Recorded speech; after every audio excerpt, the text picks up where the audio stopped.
취업 통계가 작성되기 시작한 1963년. 자영업자 비중은 전체 취업자의 37.2%였습니다. OECD 기준인 무급 가족 종사자까지 합치면 그 비율이 68.5%나 됐습니다.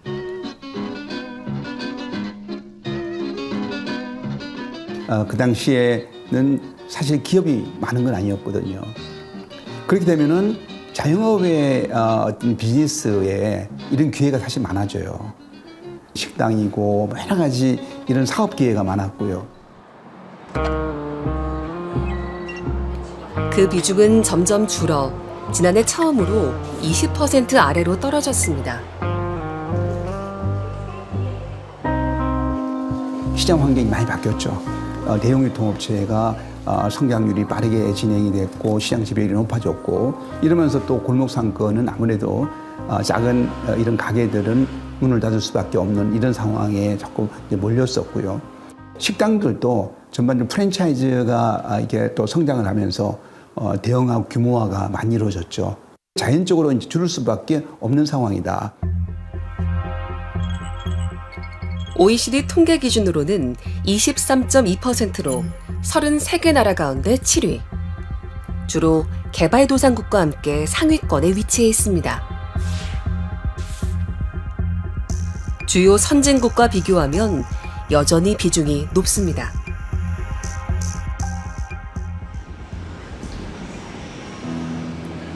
기존 자영업자들은 불황 속에서도 생계나 대출 때문에 가게를 접지 못하는 경우가 많습니다.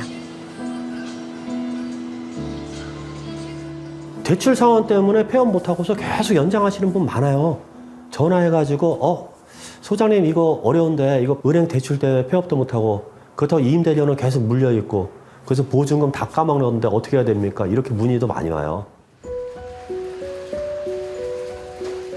그런데 퇴직한 베이비부머 세대 중 상당수는 오히려 창업에 뛰어들고 있습니다.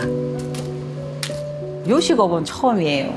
그 전에는 혹시 뭐 어떤 일? 저는 이제 헤어 쪽 일을 오랫동안 했어요. 평생 했다고 해도 과언이 아닐 정도로. 한국은행은 빠르게 감소하던 자영업 비중이 1차 베이비부머 세대의 은퇴가 시작된 2015년부터 줄어드는 속도가 느려졌다고 분석했습니다.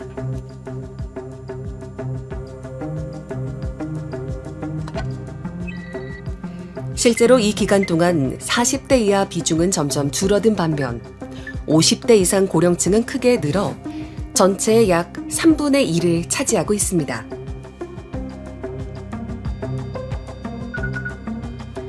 숫자가 더 많은 2차 베이비부머 세대가 은퇴를 시작했는데 이들이 자영업에 뛰어들면 고령화가 더 심해질 것으로 한국은행은 내다봤습니다.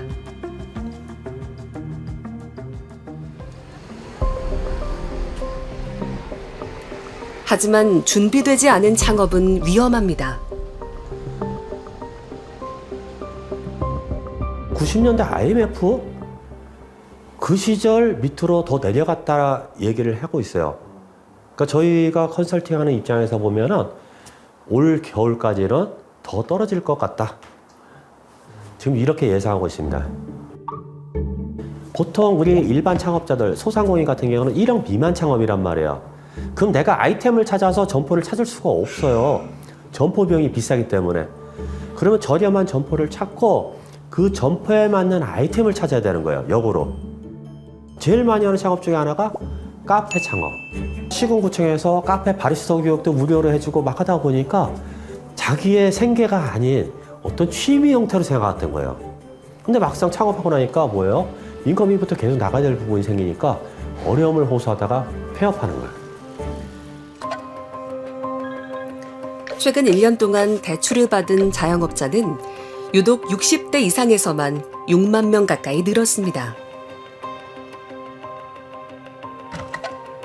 빌린 돈 역시 모든 연령대에서 감소했지만 60대 이상만 24조 원 넘게 증가했습니다.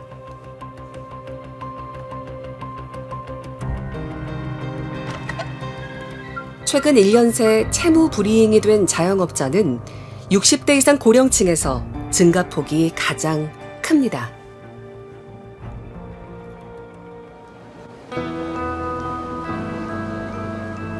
재기할 시간이 부족한 고령층. 창업을 한다면 먼저 충분한 사전 경험이 필요합니다. 왜 손님들이 여기에 많지? 이 매장은 연령대가 어떤지, 어떤 메뉴가 많이 팔리는지, 그러면 내 매장에서 어떻게 바꿔볼 것인지, 이런 부분을 계속 고민해야 돼요.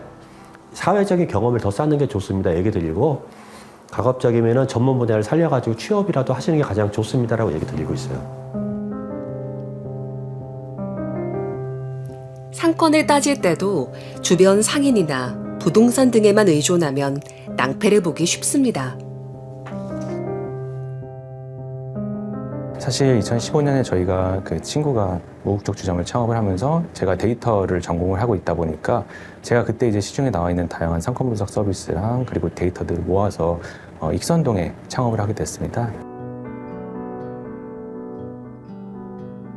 메인 도로와 이면 도로의 그 매출 차이가 뭐 5배 이상도 차이가 나는 곳이 있음에도 불구하고 저희는 안타깝게도 그때 당시에 이면 도로에 창업을 하게 되었고 그런 데이터들의 한계성을 그때 많이 느끼고 제가 오픈업을 창업을 하게 되었습니다.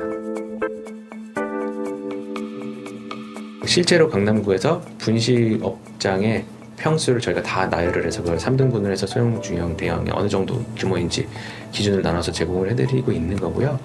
소형의 평당 임대료가 이 정도 된다. 창업 비용이 나오게 되고 그리고 임대료, 보증금, 인테리어 비용이 나오게 됩니다.